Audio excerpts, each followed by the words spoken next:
Olá, chegamos à terceira e última parte da nossa videoaula.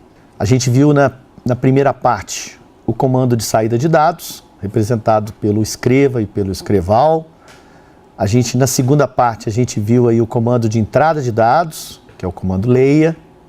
E a gente tinha visto na primeira videoaula o comando de atribuição com as expressões aritméticas, ou seja, a gente agora, até o momento, a gente consegue fazer programas mais elaborados para executar processos mais elaborados, né? Executar problemas computacionais mais cheio de coisas, né? Principalmente na área de engenharia, né? Onde a gente trabalha com vários cálculos, né? Então as expressões aritméticas nos ajudam muito nisso. Só que os nossos programas agora eles precisam ser mais elaborados, eles precisam ter mais momentos de decisão, eles precisam adotar posturas mais inteligentes. Então, essa terceira parte da nossa videoaula, a gente vai estudar as estruturas condicionais. O que são as estruturas condicionais? Na verdade, no nosso cotidiano, e eu comentei, eu até citei o exemplo aí do fazer sanduíche, né, lá na primeira videoaula, um algoritmo bem genérico. Existem várias situações da vida da gente que a gente tem que tomar decisões para seguir um ou outro caminho. Nos algoritmos, isso também acontece, né? Um programa de computador tem várias situações onde o computador ele analisa uma determinada situação para executar um ou outro conjunto de comandos, né? E eu tenho até aqui um exemplo, né? Um exemplo simples, né? Do cotidiano, né? Se vai chover, então vou pegar um guarda-chuva. Uma coisa bem simples do cotidiano. Nós temos aqui uma condição, vai chover. Observem que esse vai chover, ele pode ser verdadeiro, ele pode ser falso, depende da situação, né? E dependendo, no caso dessa estrutura condicional simples aqui, eu vou pegar um guarda-chuva somente se a condição vai chover for verdadeira. Então veja que se a condição vai chover for falsa, eu não executo esse vou pegar um guarda-chuva. Eu saio para a rua e vou fazer o que eu tenho que fazer. Eu posso elaborar melhor isso aí, essa estrutura condicional, né? Eu posso elaborar de tal forma que eu tenha opções para as diversas situações. Então, se vai chover é a condição, que pode ser verdadeira ou que pode ser falsa. Se vai chover, ótimo, ela é verdadeira. Se não for chover, a condição é falsa. Se vai chover, eu já estou adotando uma ação que é o quê? Vou ficar em casa. Vai chover? É verdadeiro? Vou ficar em casa. Opa, não vai chover. Então o que eu faço? Vou fazer uma corrida. Então veja que nós temos aqui duas situações, né? Que pode ser verdadeira ou falsa, pode chover ou não. Se for verdadeira, se for chover, vou ficar em casa. Se não, vou fazer uma corrida. Então aqui são dois exemplos de situações condicionais do cotidiano que, na verdade, quando a gente leva isso para a programação, é muito parecido, né? E aí é que entra o comando se. O comando se, ele é um dos comandos que implementam as estruturas condicionais. A gente, inclusive, vai ver um pouquinho mais de estrutura condicional na próxima videoaula, quando a gente estudar aí as estruturas de repetição. Mas o comando se é um dos comandos que implementam as estruturas condicionais, né? O comando se, você utiliza ele dentro do seu algoritmo, dentro do seu programa, quando você precisa fazer com que o computador execute um conjunto de comandos ou outro. Vocês vão ver com os exemplos que eu vou mostrar para vocês aqui agora, que esse tipo de situação ele é muito comum. Ele é muito comum. A gente usa muito o comando se, porque na vida real existem situações diversas. E igual eu falei nos exemplos anteriores, que a gente tem que tomar decisões. O computador também. O computador, ele na maioria das vezes, os programas, eles levam para o computador o que acontece na vida real. Então ele tem que trabalhar com essas diversas situações, essas diversas condições, né? O comando se a gente vai ver ele em detalhes, mas ele trabalha com duas formas. A gente chama de forma simples, que é o se, então, fim se, e tem a forma composta, que é o se, então, se não. A gente vai ver essas duas formas, tá? A forma simples, está aí a sintaxe. a gente começa com a palavra se, depois tem a condição. Essa condição é uma expressão booleana que a gente já viu no finalzinho da videoaula anterior, da primeira videoaula. É uma expressão booleana, trabalha com os operadores booleanos, que vai dar como resultado verdadeiro ou falso. Aí depois tem o então, aí vem a relação de comandos que serão executados ou não e finaliza com o fim se. Muito importante, todas as vezes que trabalharmos com o comando se, eu abrir um se, eu tenho que fechar com o fim se. Isso eu estou falando porque a gente vai ver exemplos aqui que a gente vai precisar de mais de um se. Nós vamos ter várias situações, podemos ter várias situações. Então, abrir um se, tem que fechar com o fim se. Então, essa é a forma simples.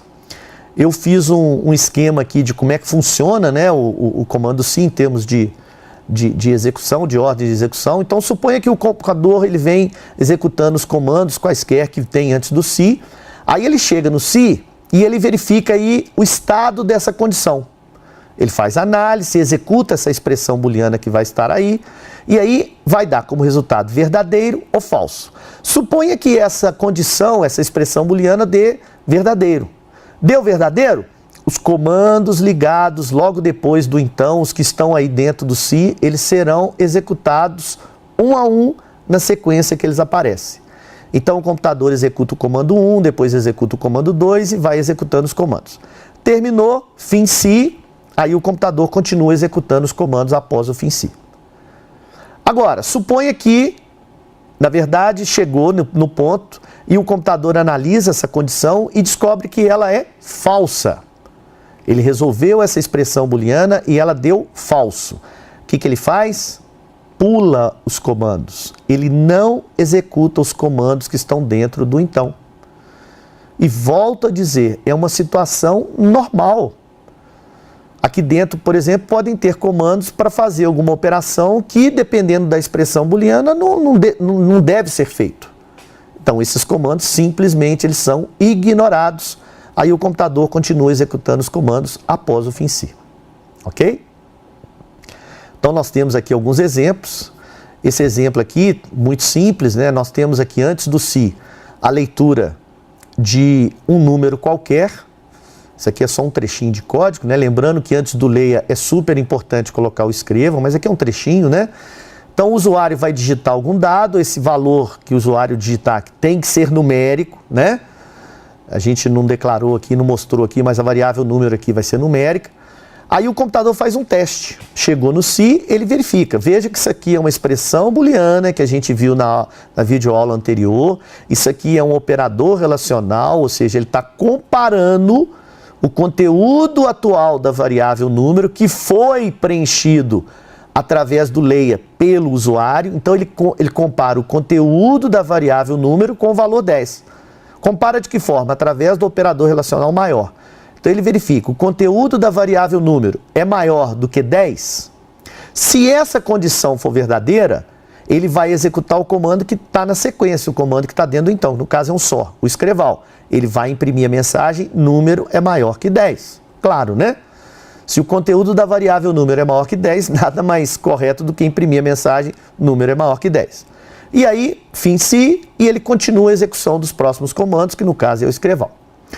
Se o usuário digitar um valor que seja igual ou inferior a 10, então essa condição aqui se tornará falsa, e aí ele não vai executar o comando escreval, não vai imprimir essa mensagem na tela, vai imprimir somente a mensagem de baixo, que é uma mensagem que está fora de qualquer comando se.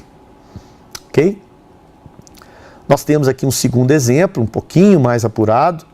Nós temos uma expressão aritmética aqui, né? O computador está resolvendo aqui nota 1 mais nota 2 mais nota 3, ou seja, suponha que antes desse trecho de código aqui, o usuário tenha digitado os valores dessas 3 notas, aí o computador vai executar, vai somar e vai ter a nota final do aluno, e ele vai imprimir, né, a informação se o aluno está aprovado, né, se o conteúdo da variável nota final, que é o resultado de uma expressão aritmética, se esse conteúdo for maior ou igual a 60, Aí o computador vai executar esse escreval, vai imprimir essa mensagem na tela e vai executar aqui esse comando.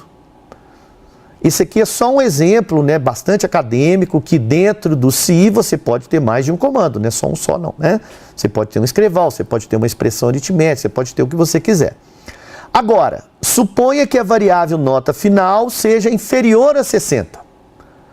Aí não vai ser impresso essa mensagem, ou seja, o comando escreval não será executado, nem o cálculo da média final será executado. Ou seja, ele simplesmente pula esses dois comandos e vai para o próximo comando depois do FINSI. Tá?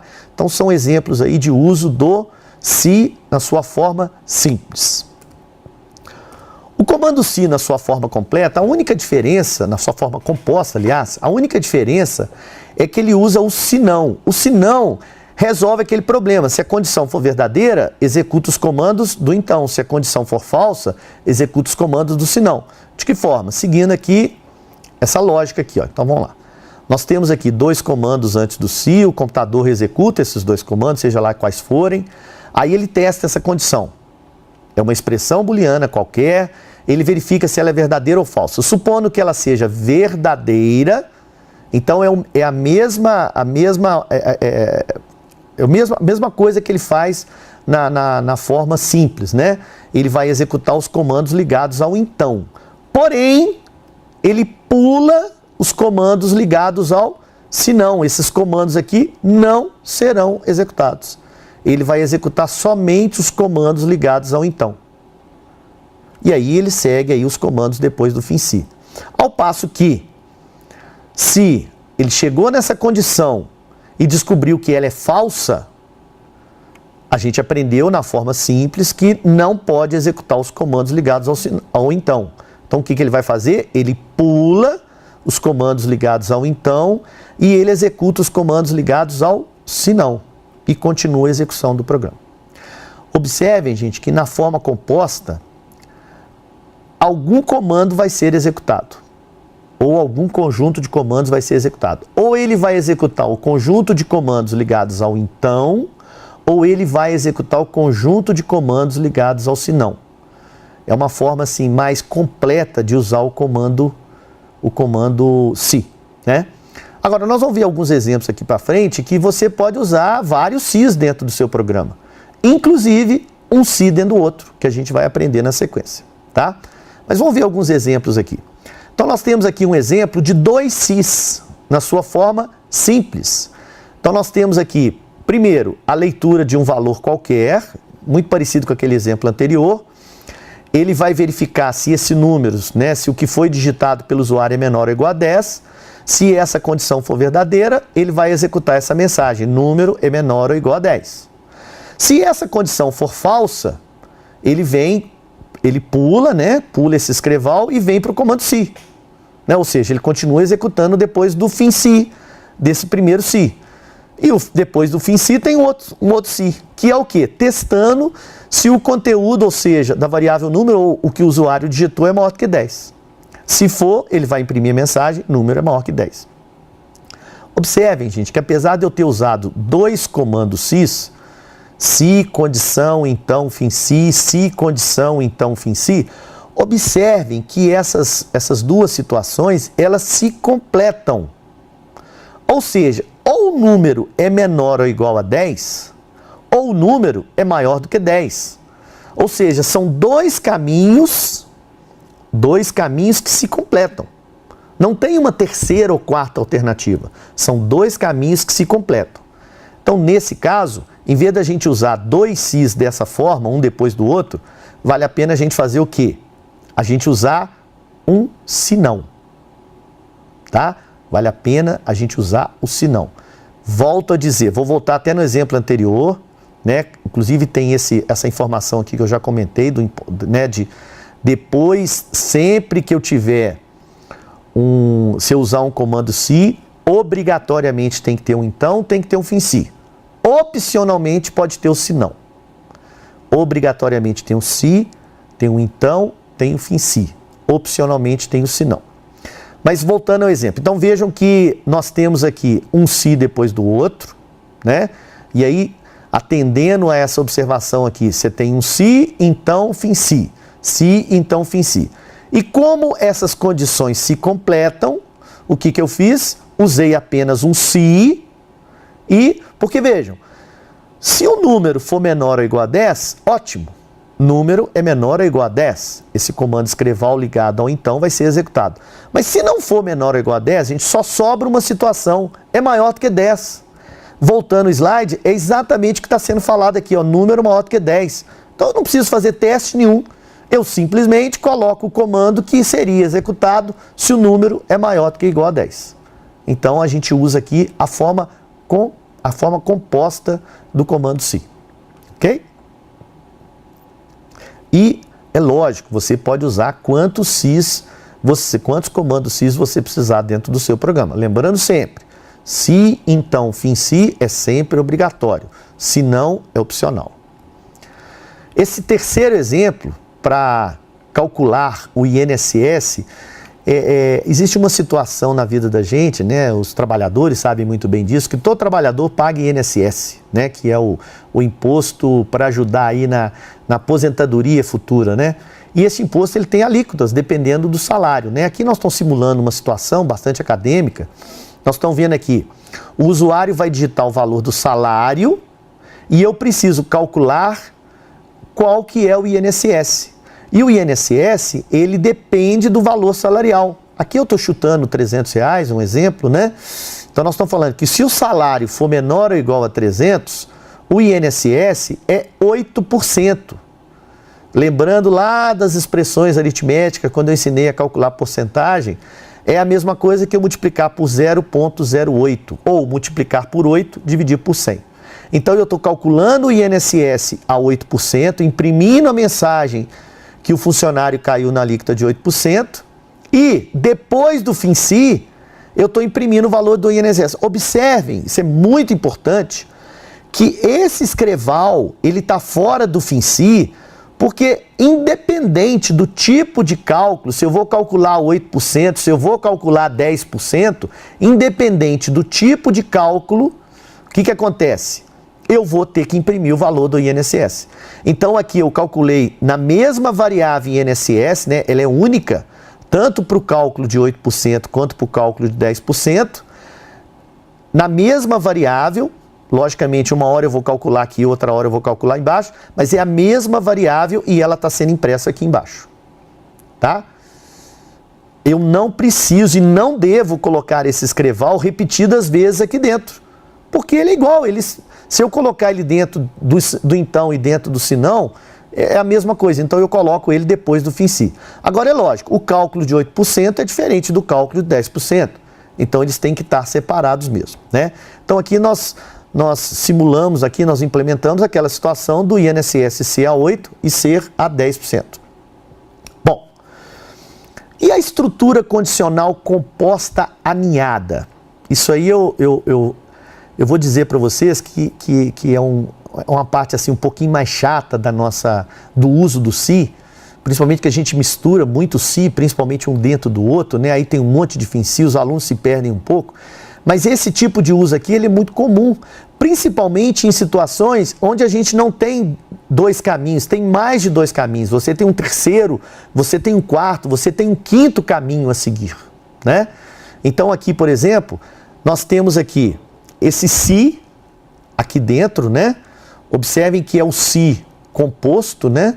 A forma composta, você tem a condição, comandos ligados ao então, comandos ligados ao se não. Só que esse se, que ele está completinho aqui dentro, observem se, então, se não, fim se, ele está dentro do se não desse outro se. Olha lá. Então esse se interno está todo completão aí, ó, se, condição, então, se não, fim se, ele está dentro do se não desse se maior, que também está todo completo. Se, condição, então, se não, fim se. Então esse se interno, esse mais interno, ele está todo completo dentro do se não. E esse se mais externo aqui, que na verdade é intermediário, ele está dentro do se não desse se externo, que também, repetindo, ele está completo. Se, condição, então, se não, fim se. Então a gente chama isso, gente, de condição, estrutura condicional composta aninhada. Nós temos um se dentro do outro. A gente pode fazer dessa forma, ou a gente pode fazer um se depois do outro. Se, então, fim se, se, então, fim se, se, então, fim se. A gente vai ver exemplos disso aqui na sequência. Olha esse exemplo 1 aqui, ó. Criar uma lógica condicional para a tabela a seguir. Na verdade, no exemplo que eu citei anteriormente, eu falei da alíquota do INSS. O INSS tem 3 alíquotas. Nós temos a alíquota de 8%, nós temos a alíquota de 9% e nós temos a alíquota de 10%. Então, na verdade, nós temos 3 cálculos diferentes. Na hora do computador calcular, ele tem que tomar a decisão de qual dos 3 cálculos ele vai utilizar. Ou seja, são 3 caminhos a seguir. Ok? E quem que define isso? É a faixa salarial. Se o salário for até 300, é 8%. Se for acima de 300 até 1.000, é 9%. E se for acima de 1.000, 10%. Gente, aqui são exemplos acadêmicos, os valores são outros, tá? Só para a gente fechar valores aí mais tranquilos. Então vamos ver aqui como é que a gente resolve esse problema. Então veja, nosso programinha é para calcular o INSS, né? Lembro mais uma vez que eu tirei aqui os comentários para caber aqui no slide, né? Para ficar mais fácil da gente ver. Então nós temos 2 variáveis, a variável salário e a variável INSS. Veja, o meu algoritmo precisa calcular o INSS, é a variável de saída. Mas para ele calcular o INSS, ele precisa do salário, que é a variável de entrada. Lembra que eu falei no final da segunda parte dessa videoaula? É super importante a gente identificar o que é variável de entrada, o que é variável de saída. A variável de saída normalmente é o que a gente vai calcular. É o fruto de uma fórmula. E a variável de entrada é o que a gente usa na fórmula para calcular o que a gente quer imprimir na tela. Ok? Então veja, eu estou lendo aqui o salário de uma pessoa, de um funcionário, e voltando aqui no slide, nós temos 3 cálculos diferentes, a 8, a 9 e a 10. Então, são 3 situações diferentes, eu posso fazer dessa forma. Não está errado não, está certinho, tá? Ou seja, um primeiro se, na forma simples, para calcular o INSS a 8%, ou seja, salário menor ou igual a 300, de acordo com o que está na tabela, né? E eu tenho a segunda opção, a segunda linha da tabela, salário acima de 300 e até 1.000. Então nós temos aqui salário maior que 300 e salário menor ou igual a 1.000. Exatamente o que está aqui na faixa salarial. Maior que 300 e menor ou igual a 1.000. Detalhe, tem que ser o I, hein? Não pode ser ou. Tem que ser o I. Porque tem que ser acima de 300 e menor ou igual a 1.000. Não pode ser ou, porque se fosse ou, maior do que 300 pode ser 100.000. Mas tem que ser maior do que 300 e menor ou igual a 1.000. Observem que eu preciso aqui de usar os parênteses. Nós estamos usando aqui uma expressão booleana composta, né? E aí eu preciso dos operadores aqui de ligação das expressões, das operações booleanas. Bom, então eu calculei aqui o INSS a 9%, finalizei esse segundo se, com fim se, e parti para o terceiro. E de novo, vejam que a impressão do valor do INSS está fora do se. Por quê? Porque a impressão do INSS, independente de qual valor, de qual alíquota que ele vai utilizar, a impressão tem que acontecer. E nós no nosso algoritmo, nós utilizamos a mesma variável. Eu não preciso criar o INSS 1, INSS 2 e INSS 3. Não precisa. Eu posso trabalhar com a mesma variável. Então nós temos aqui a impressão do INSS, independente de qual cálculo que ele vai fazer, ele aparece aqui no finalzinho do nosso programa fora do se. Então, aqui, gente, eu utilizo a estrutura bem básica, né, de usar um se depois do outro. Se, então, fim se, se, então, fim se, se, então, fim se. Agora, não é a melhor forma de se fazer. ela é mais simples, para muitas pessoas até mais fácil, mas a melhor forma de se fazer é o quê? É colocar um si dentro do outro. É a estrutura condicional composta aninhada, que a gente acabou de ver, né? Do exemplo que eu comentei. Então nós temos aqui, então vamos entender isso aqui. Observem que os testes aqui são até, as condições são até mais simples, né? No exemplo anterior, né? Na forma do exemplo, desse mesmo exemplo anterior, a gente tem que criar a condição para cada si, né? A condição completa. Aqui, gente, olha como é que fica mais simples. Bom, a primeira é padrão. Se salário menor ou igual a 300, calculo a 8%. Então, vamos supor que o salário da pessoa é 200. Calcula a 8% e observem, ele pula e vai para depois do FINSI e imprime, ou seja, ele não testa mais nada. Já no exemplo anterior, se o salário for 200, ele vai calcular a 8%, mas vai testar aqui, nesse segundo si e no terceiro si. Aqui nessa forma aninhada, ele testa o primeiro, se já for o primeiro, ele já pula lá para o final. Ele calcula e pula para o final. Mas vamos supor que o salário da pessoa é acima de 300. Ótimo, é acima de 300, então essa condição aqui é falsa, ele vem para o se não. Só que dentro do se não tem um se completo aqui, ó. Se, então, se não, FINSI. Então vamos lá, vamos executar esse comando.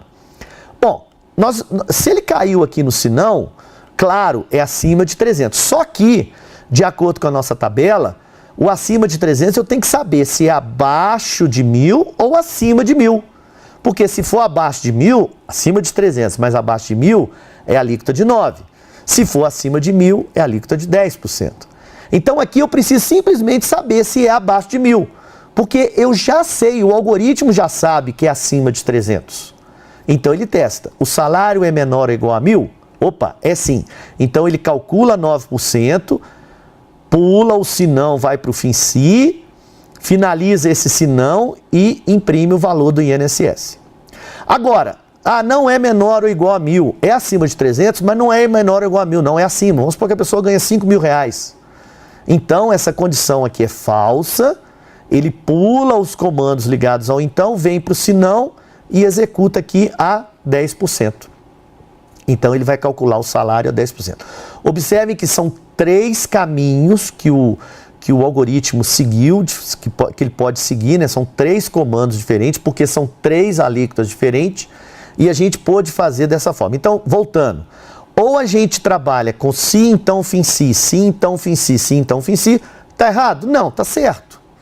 Ou a gente trabalha com um si dentro do outro. É uma segunda forma de fazer, tá?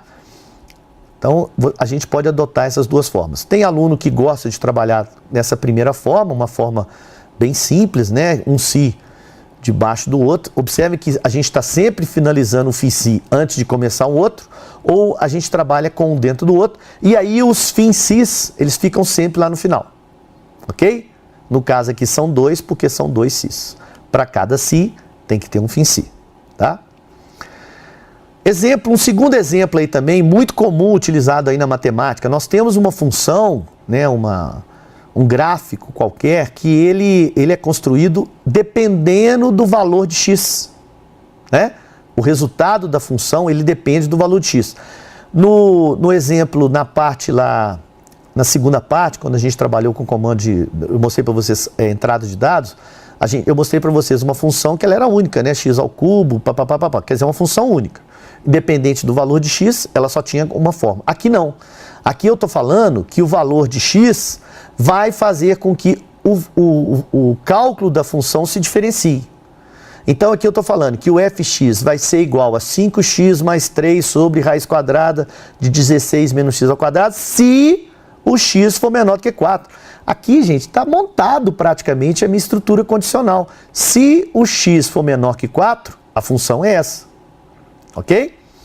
Agora, a função vai ser 0 se o x for igual a 4.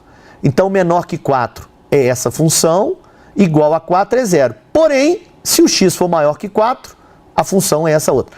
De novo, gente, eu caí naquela situação. Nós temos 3 formas diferentes de calcular uma determinada coisa, no caso a função. São 3 caminhos diferentes que o computador tem que seguir, né? Então, de novo, ou eu utilizo um se depois do outro, né? Eu tenho aqui se x menor do que 4, eu calculo fx usando a primeira função, vou voltar aqui, ó. E aqui, gente, observem que tem a tradução, eu tive que usar parênteses, né? A gente tem que ficar muito atento ao uso do parênteses, principalmente esse parênteses aqui do meio, né? De elevar a 1 sobre 2. Esse parênteses aqui antes da divisão, ele é super importante, porque senão a divisão só vai ser aplicada sobre 3, e na verdade a divisão tem que ser aplicada sobre toda essa equação. Então o uso de parênteses é super importante, né? Então tem essa forma simples, se, então, fim si, então, fim si, então, fim si, né? Eu trabalhei com essas formas aí diferentes, né? Com essa bem simples, ok? E de novo, entrada de dados é o valor de x, saída de dados é a função, é aquilo que eu calculei.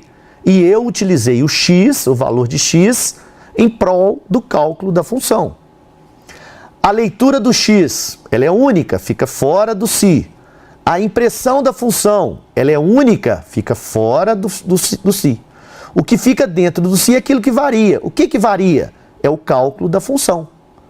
Então, o que varia, eu coloco dentro do se, seja no então, seja no se não, depende. O que não varia, eu coloco fora do se, seja antes dos comandos cis, seja depois dos comandos cis, ok? Agora, vamos fazer a forma aninhada? Aqui está a forma aninhada.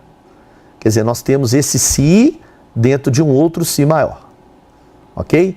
De novo, a forma aninhada ela é mais simples na hora de se trabalha com a condição, né? Veja, se o x for menor que 4, o cálculo da função está aqui. Se não, se ele for igual a 4, está aqui. Agora, se ele não for menor que 4 nem igual a 4, só sobra o quê? Maior do que 4, eu não preciso nem fazer teste. Eu já coloco o cálculo aqui. Ok? Vamos partir para alguns exercícios aí. A gente vai agora ir para o visual, inclusive. Esse aqui é um exercício interessante, eu uso isso aqui muito, inclusive, nos meus alunos de engenharia ambiental, né? Mas engenharia de produção também é um curso bastante amplo, né, que atua também na área de meio ambiente. Então vamos lá, a Secretaria do Meio Ambiente mediu a quantidade de poluentes atmosféricos emitidos por uma empresa. Dependendo do valor obtido, a empresa foi multada conforme a tabela abaixo, ou seja, ela ganha uma multa, né? Faça um algoritmo que leia a quantidade de poluentes emitidos. Olha aquilo que eu falei. Leia a quantidade de poluentes emitidos. O usuário vai ter que informar a quantidade de poluentes emitidos.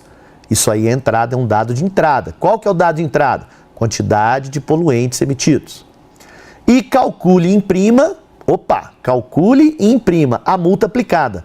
A multa, ela vai ser calculada a partir da quantidade de poluentes emitidos. Então, a multa é saída de dados. Então, basicamente, esse programa eu tenho a quantidade de poluentes emitidos como entrada de dados. E a saída de dados é a multa. Quantidade de poluentes emitidos, pela essa fórmula que está aqui, né, pela unidade de medida dele, é um valor numérico com casas decimais. Apesar da nossa tabelinha aqui não mostrar isso, mas é bem provável que tenha casas decimais, bem provável, com certeza. E multa, a gente está falando em valor monetário, né? Aqui está sendo colocado até que é real, valor monetário, real, então duas variáveis do tipo real. Então observe que se a quantidade de poluentes emitidos pela empresa for até 1.500 nessa unidade, a pessoa não paga multa, está isenta, é multa zero. Se for acima de 1.500 até 3.000, é R$3.000 de multa, fixo. Agora, se for acima de 3.000, aí é um cálculo que tem que ser feito. Então, observem que nós temos aqui 3 situações diferentes que o computador vai ter que seguir. São 3 cálculos diferentes. Então, vamos para o Visualg. Vamos abrir aqui o programinha. Também ele já está pronto, né? Bom, então nós temos aqui o nosso programinha, calcula poluentes, de novo aqui com uma documentação bem completa, né? Aqui eu costumo colocar essa documentação. Então nós temos as duas variáveis, poluente e multa, todas duas do tipo real, poluente e multa.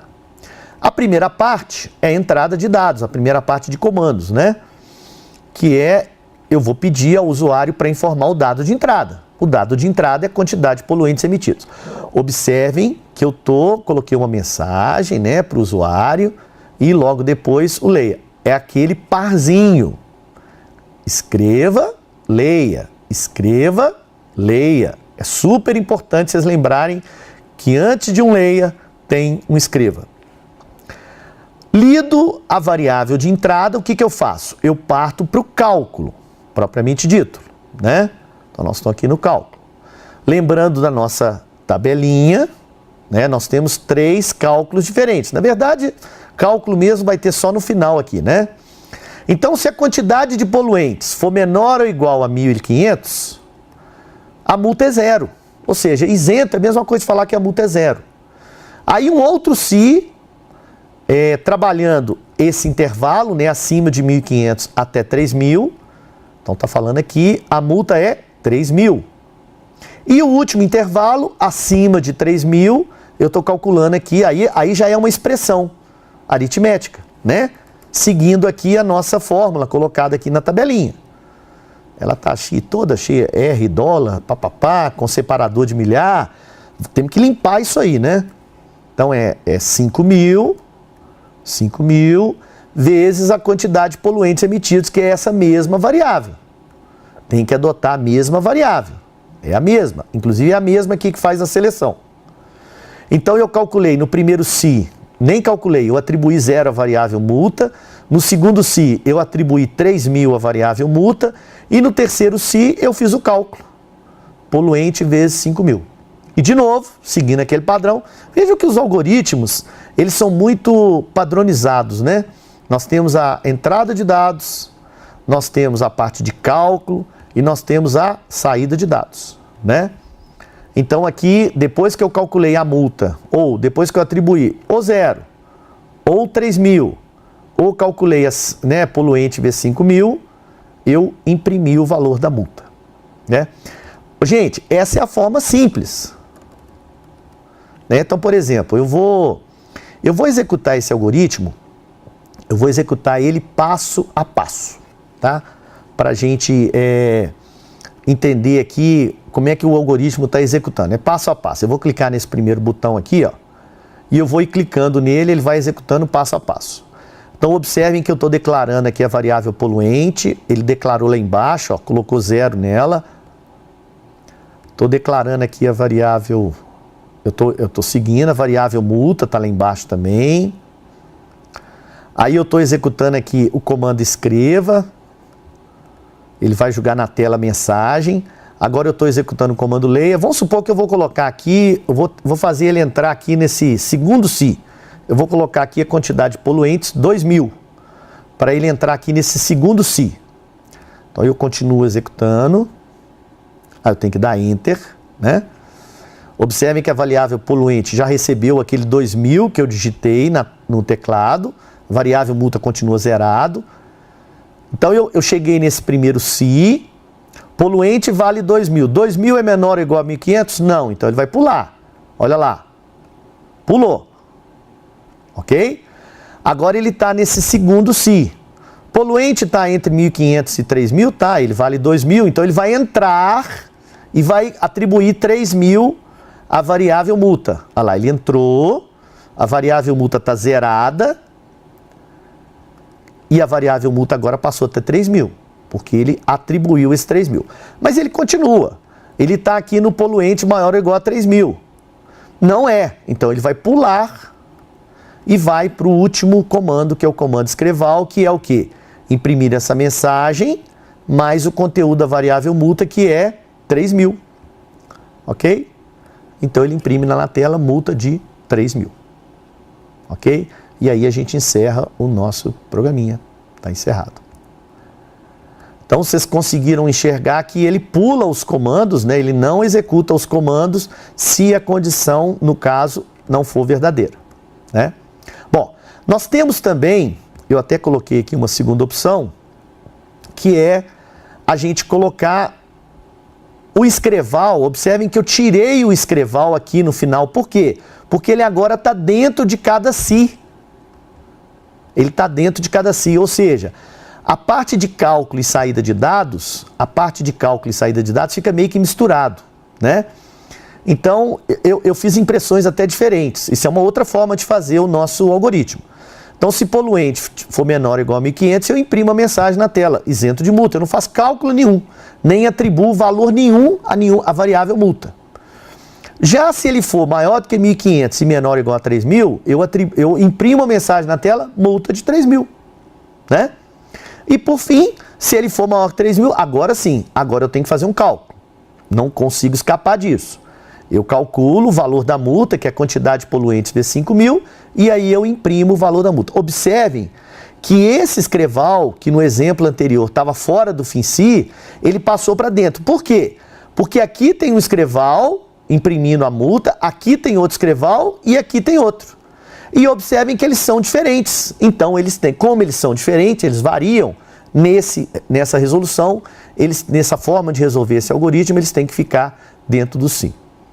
E por fim, uma terceira e última forma de resolver esse exercício é a forma que eu tenho falado, que é a forma a mais correta, né? Que a maioria dos programadores utilizam, que é utilizar um se dentro do outro, e no caso aqui com o escreval dentro de cada então. Okay? Essa é a forma mais correta da gente trabalhar aí com o nosso algoritmo. Se a gente for resolver, né? Eu vou resolver ele passo a passo. Então ele está declarando, agora ele está pedindo poluente, eu vou calcular agora, eu vou colocar um valor acima de 10.000 para ele ir lá para o último, vou dar Enter. Então olha, agora o poluente é 10.000, então nós vamos lá, ó. Veja que ele pulou o primeiro e ele vai pular esse segundo se, ele vai para o se não, né? Ah lá, ele foi para o se não. Então ele pulou esse escreval e veio direto aqui para baixo. E eu vou até executar agora direto, ele executa aí e finaliza uma multa razoavelmente grande para quem emitir tanto poluente na natureza e poluir tanto a nossa natureza. Ok? Finalizar aqui o nosso programa, vamos voltar aqui para o PowerPoint. Ok?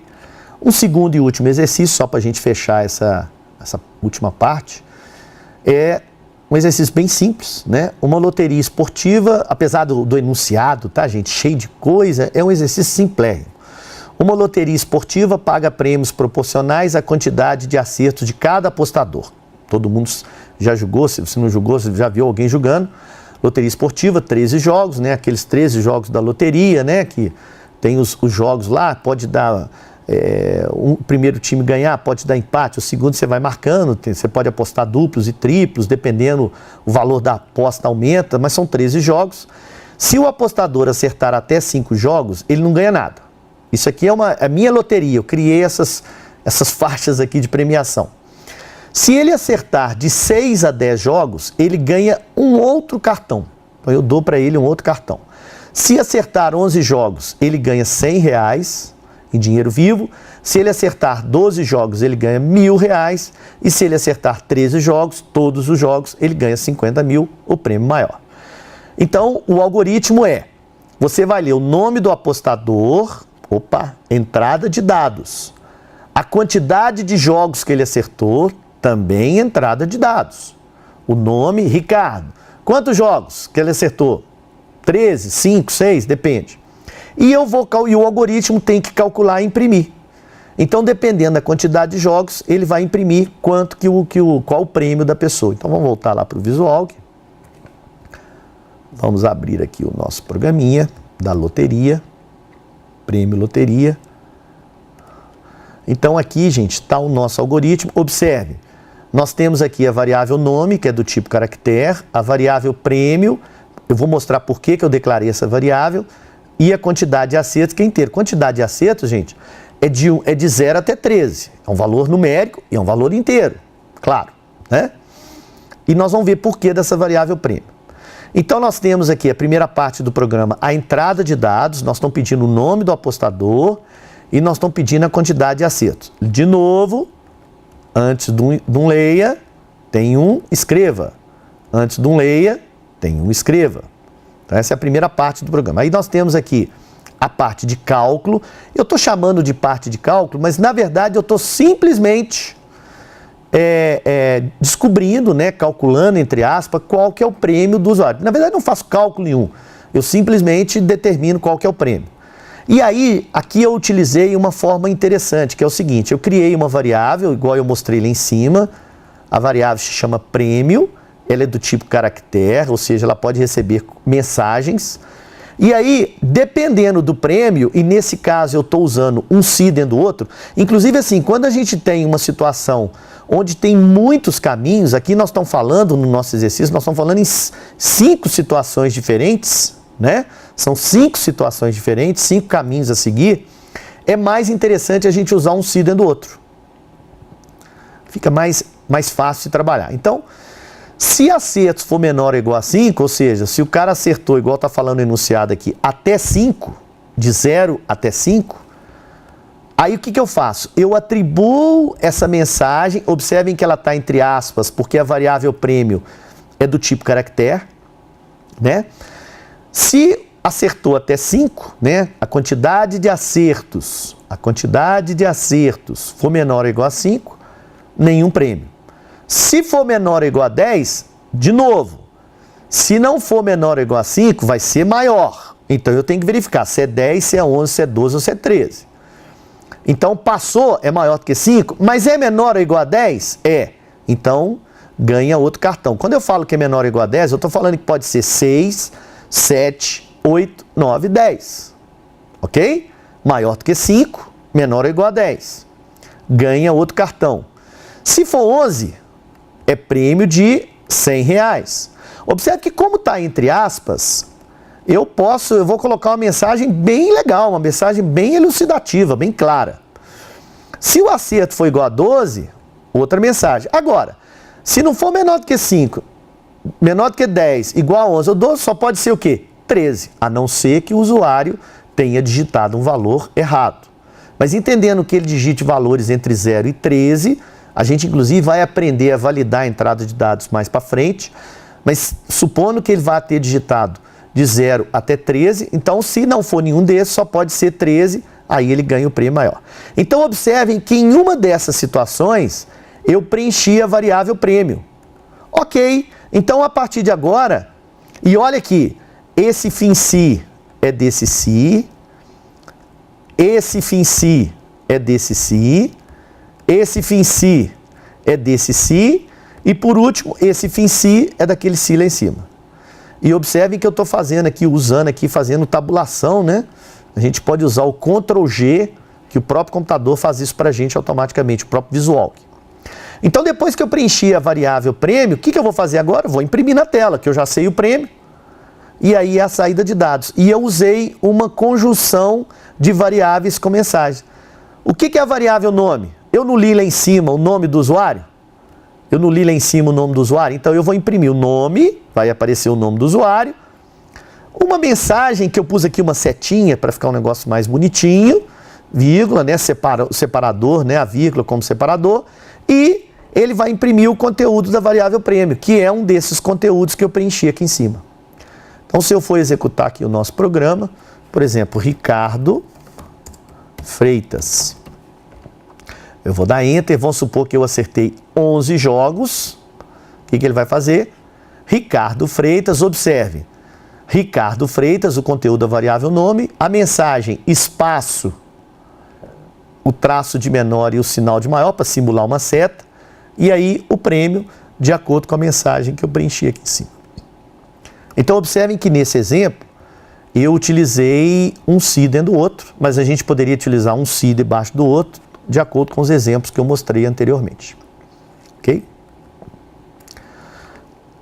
Bom, em resumo, gente, a gente está finalizando aí a segunda videoaula, uma videoaula bastante prática, a gente viu vários exemplos, nós vimos aí, nós aprendemos a trabalhar com o comando leia, que é o comando de entrada de dados, nós aprendemos a trabalhar com o comando escreva, que é o comando de saída de dados, né? Tem a variação escreval, e nós aprendemos a trabalhar com o comando se e as suas duas formas, né? O se, forma simples, usando só o então, e a forma composta, usando o então e o se não, né? né? E eu procurei gastar tempo, né, detalhadamente, inclusive passo a passo, mostrando o que o algoritmo vai fazer, tanto no visual, que eu com exemplos aqui no PowerPoint. E eu tenho certeza que a partir de agora os seus algoritmos vão ficar mais inteligentes, né? O computador, a partir dos seus algoritmos, usando esses comandos todos, principalmente o comando C, eles vão ficar mais inteligentes, né? E eu espero vocês na terceira ou nas próximas videoaulas, onde a gente vai aprender mais comandos, inclusive a próxima, terceira videoaula, nós vamos aprender aí a trabalhar, começar a trabalhar com as estruturas de repetição. No caso, nós vamos começar com o comando para, que são estruturas capazes de dar mais escalabilidade aos nossos programas. Nossos programas vão conseguir trabalhar com uma massa de dados bem maior do que esses exemplos que a gente está trabalhando aqui. Nós vamos conseguir fazer programas aqui que, se a gente for entrar com dados, dependendo do programa, a gente fica muito tempo entrando com dados. Em contrapartida, o programa vai te fazer uma análise, um processamento bem profundo desses dados. Então, eu espero vocês nas nossas próximas videoaulas. A gente continua usando como referências esses materiais, né? E como eu já indiquei anteriormente, o livro do Henri Farrer, Algoritmos Estruturados, ele é muito bom de ser lido. Lá tem vários outros exemplos. E o livro do Ângelo de Moura Guimarães, que eu utilizei muito, inclusive, quando eu me formei pela Federal em Ciência da Computação. E não se esquecer de citar a apostila de algoritmos com visual, que do professor Ray Rabelo. Eu quero agradecer e esperar vocês na terceira e última videoaula. Aliás, terceira e última não, a terceira e próxima videoaula. Até lá!